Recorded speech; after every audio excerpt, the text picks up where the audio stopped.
Comme vous l'avez vu dans le sujet précédent, l'imitateur Didier Gustin a eu le privilège de baptiser la toute nouvelle aréna du camping Le Vieux-Port de Messanges. Une première pour ce nouvel écrin basé sous le signe de l'énergie et de l'humour. Pour cette première soirée à l'Arena, Didier Gustin est venu accompagné de 4 de ses musiciens pour jouer son tout nouveau spectacle, qu'il tourne depuis quelques dates, un spectacle très musical.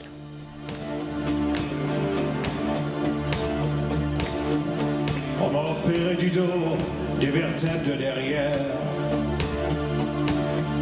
Maintenant j'y vais mollo, pas fatigué pépère.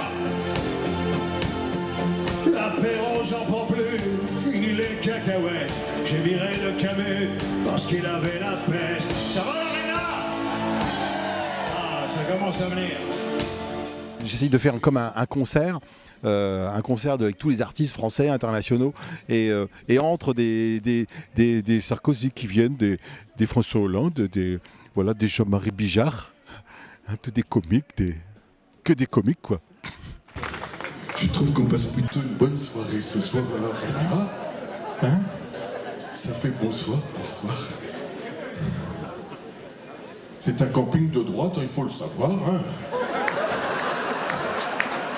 Le village de Tente, c'est pour Roland qui est un peu plus long. Sur scène, l'imitateur est dans son élément et emmène avec lui les spectateurs avec lesquels il aime jouer et improviser. En improvisant, notamment sur Jean-Claude Van Damme qui peut improviser parce qu'on peut improviser, il suffit de mettre sur le bouton, switcher inside your head, ça veut dire dans la tête, le bouton de la tête. Souvent, les gens ont des boutons, mais fort forcément sur la tête. Tu comprends. Voilà.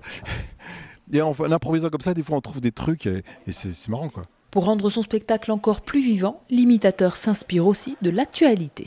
Les académiciens ont validé le fait qu'on pouvait dire maintenant croave. Ils disent pourquoi on dit boivent, on va dire croave. Donc, ils sont OK pour ça. Je me dis tiens, c'est drôle. Parce que moi, je peux pas aller dans la rue et dire ouais, je suis contre. Ma façon, c'est de dire c'est génial. Regardez, bonjour, je suis Francis Cabrel. Je t'aimais, je t'aime et je t'aimerai. Voilà. Et je fais toute une chanson où il fait que des fautes de français dedans. Et on voit que ça sonne bien quand même. Ou le retour de Renaud.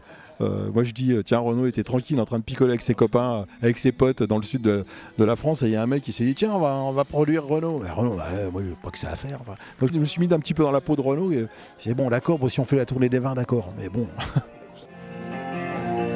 Toujours du blanc, à peine debout, dans le Luberon, je bois comme un trou. J'aime bien glander sous les oliviers, avec mes potes, j'aime picoler. Grâce au métier et au talent de l'humoriste, le spectacle inaugural de l'Arena a été un succès. Il y a fort à parier que beaucoup d'autres suivront. C'était un petit peu déconcertant au départ parce que c'est des tables et puis après les gens étaient plutôt, il y avait des espèces de manches debout derrière où il y avait des chaises hautes, les gens préféraient plutôt être à cet endroit-là plutôt que devant et après je les ai fait revenir. Bon, j'étais un peu imposé donc je vais saluer un petit coup. Le prochain artiste à fouler cette nouvelle scène de spectacle, ce sera Jean-Marie Bigard le 28 mai. Bah voilà, je t'embrasse, Jean-Marie c'est mon frère de scène donc il va faire un carton ici.